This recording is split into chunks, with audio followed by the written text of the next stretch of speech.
दोस्तों नमस्कार। भारतवर्ष के तमाम नीट के अभ्यर्थियों को मेरा सादर प्रणाम, उनके पेरेंट्स को मेरा प्रणाम और भारतवर्ष के जितने भी पत्रकार हैं, यूट्यूबर्स हैं और जो फेसबुक का पेज चलाते हैं, उन सब से मेरा एक आग्रह है कि मेरी इस वीडियो को थोड़ा सुनेंगे। नीट का एग्ज़ाम कौन कराता है? नीट का एग्ज़ाम कराता है NTA, national testing agency, right. NTA NEET का एग्ज़ाम पूरे भारत में जितने भी सेंटर में होता है वो एनटीए कराती है, चाहे वो गवर्निंग बॉडी हो, चाहे क्वेश्चन पेपर हो, चाहे ओएमआर सीट हो, चाहे सेंटर का अलॉटमेंट हो, सेंटर के चेकिंग सिक्योरिटी वगैरह, ये सारे काम एनटीए के हैं। तो मैं आपसे ही पूछना चाहता हूँ कि आखिर प्रॉब्लम कहाँ से क्रिएट हुई? एनटीए से। एनटीए का अध्यक्ष कौन है? क्या अभिजीत दीपके है, सोनम वांगचुक है, या फिर वो बर्गर खाता हुआ विजेता दहिया है? एनटीए का अध्यक्ष कौन है? प्रदीप जोशी। लड़ाई किसके लिए लड़ रहे थे? नीट के लिए। और नीट कौन कराता है? एनटीए। एनटीए का प्रेसिडेंट कौन है? प्रदीप जोशी। ओके, तो अब आप ही बताइए कि सबसे पहला रेजिग्नेशन हमें किसका मांगना चाहिए? प्रदीप जोशी का। आपने किसका मांगा? अभिजीत दीपके जी, आपने रेजिग्नेशन किसका मांगा? सोनम वांगचुक जो इतने बड़े साइंटिस्ट हैं, देश विदेश में इतने विख्यात हैं, तो क्या वो एनटीए को नहीं जानते थे कि एनटीए का अध्यक्ष कौन है?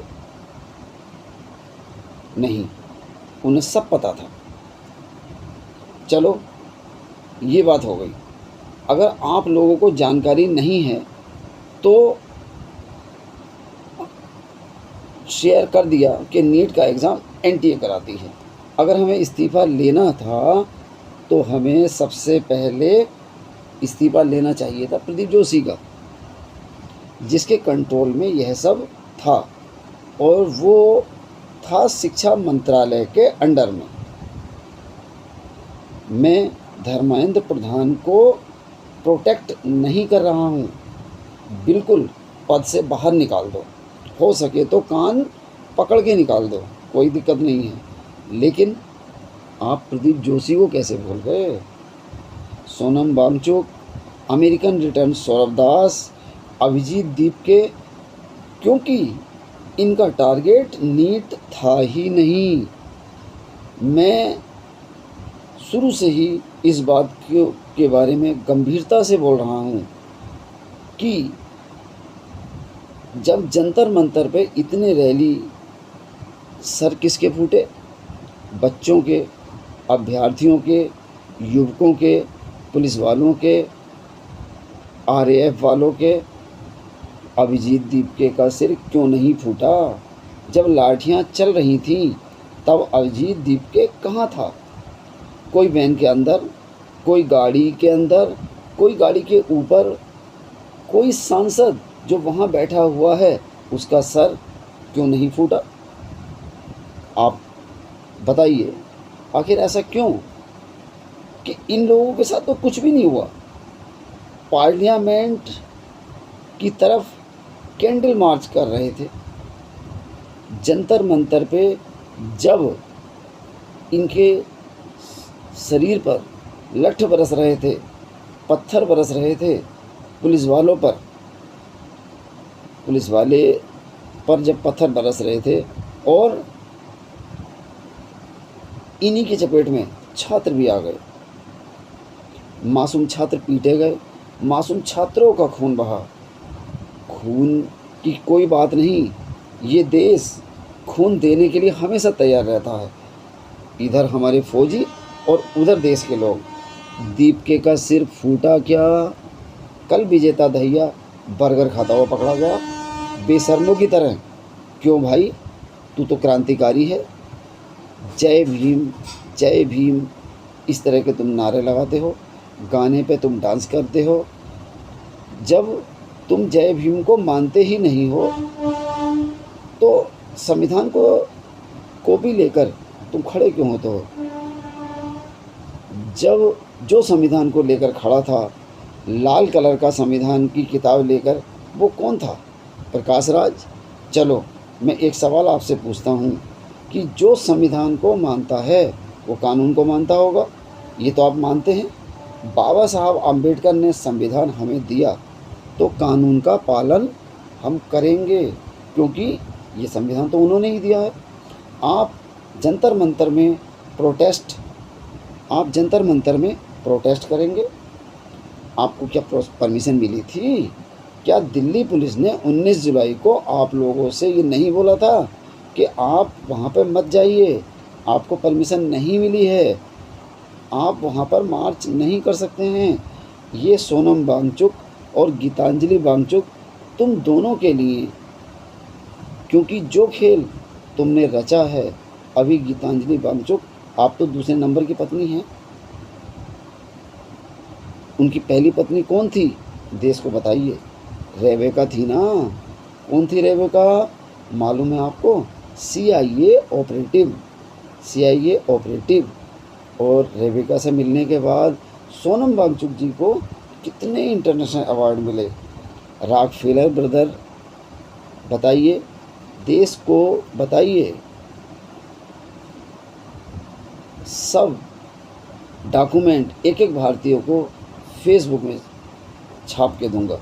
लेकिन अभी वापस आते हैं। सोनम वांगचुक पिटे क्या? अभिजीत दीपके पिटे क्या? विजेता दहिया पिटे क्या? अरविंद केजरीवाल पिटे क्या? चंद्रशेखर रावण पिटे क्या? कोई भी नेता वहाँ पे पिटा? एक भी नेता? प्रकाश राज पिटे? नहीं पिटे। अरुंधति राय क्या पिटी? नहीं पिटी। कुणाल कामरा पिटे? नहीं पिटे। लाठियाँ किन पे बरसी? लाठियाँ बरसी मासूम बच्चों पर, और पत्थर बरसाए गए बच्चों पे, पुलिस वालों पे। खून बहा नागरिकों का, खून बहा पुलिस वालों का। इन नेताओं का क्या? अब ये 4 लोग मिनिस्ट्री से मिलेंगे, फिर धरने पे बैठेंगे, फिर मिलेंगे राकेश टिकैत की तरह, जो कि आज तक किसान बिल ही नहीं करा पाया। वो एक पूरी तरह से फेल्ड पर्सन है। हाँ, अपने घर का कल्याण वो कर गया है, अभी बहुत कुछ बाकी है। अब आप मेरी बात सुनिए। जब बात सबकी करेंगे तो आप कहते हैं कि धर्मेंद्र प्रधान निकम्मा है। आप CJP वाले ऐसा सोच रहे हैं, लेकिन आप लोग तो संविधान का नारा दे रहे थे। संविधान कानून का पालन करना सिखाता है। तो जब परमिशन नहीं मिली थी, क्यों मार्च करने चले गए भाई? क्या दिल्ली पुलिस वालों को प्रेशर नहीं है? क्या RF वालों को प्रेशर नहीं है? क्या वो किसान के बच्चे नहीं हैं? वो किसान के बच्चे ही हैं जो जवान हैं। तो हम किसके कहने से लाठी खाएं? क्रांति के लिए नहीं। अब बात हम करते हैं कॉकरोच जनता पार्टी की। अभिजीत दीपके और विजेता दहिया, भाई तुम्हारा नाम है कॉकरोच जनता पार्टी। अब तुम पॉलिटिकल पार्टी ही हो ना। पहले तो तुमने मना कर दिया था। अब देश को ये बता दो कि अब जो इलेक्शन होगा, उस इलेक्शन में तुम अरविंद केजरीवाल के विरुद्ध भी लड़ोगे क्या? कांग्रेस के विरुद्ध भी लड़ोगे क्या? बताना। BJP के विरुद्ध लड़ोगे या केवल एक ही पार्टी के विरुद्ध लड़ोगे? या फिर देश को फिर से एक नया नाटक देखने को मिलेगा, इंडिया अलायंस।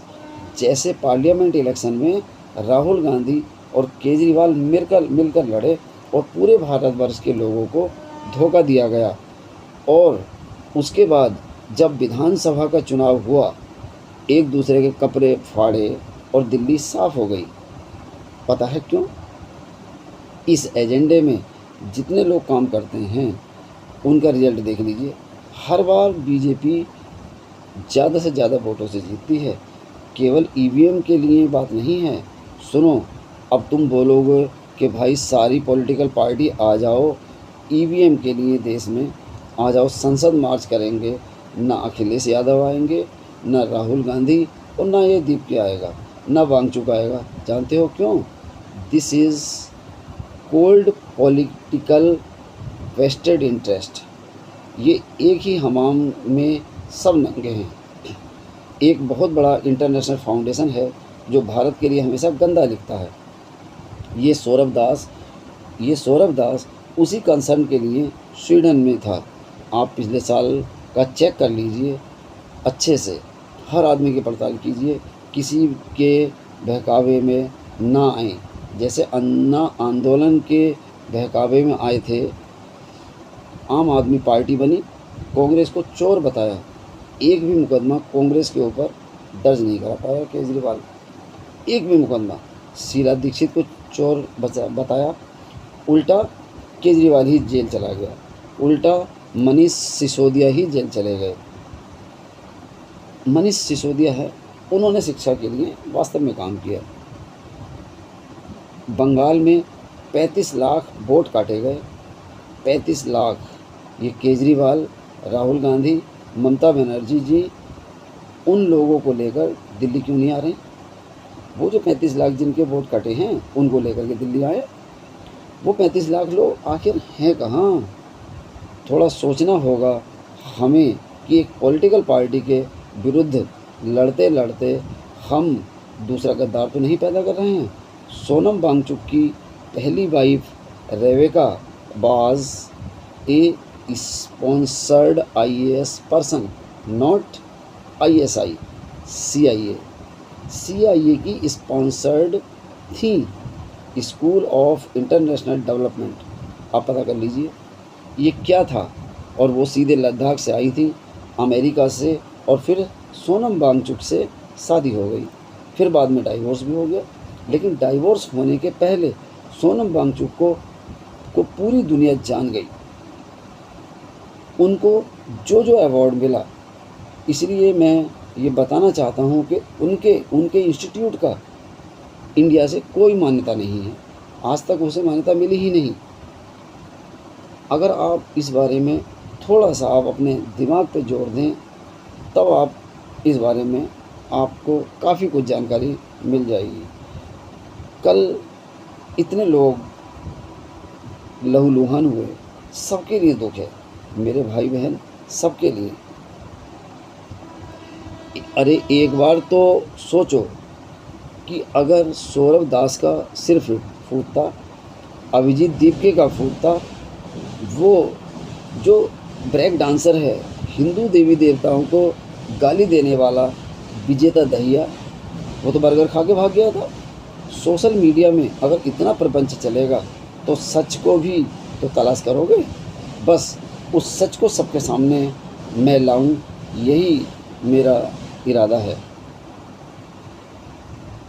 आपको वादा करता हूं, उत्तराखंड इलेक्शन, उत्तर प्रदेश इलेक्शन, इन 2 इलेक्शन में आपको बहुत कुछ देखने को मिलेगा, बहुत कुछ। लेकिन इनसे पूछना क्या ये अलग पार्टी बन के लड़ेंगे?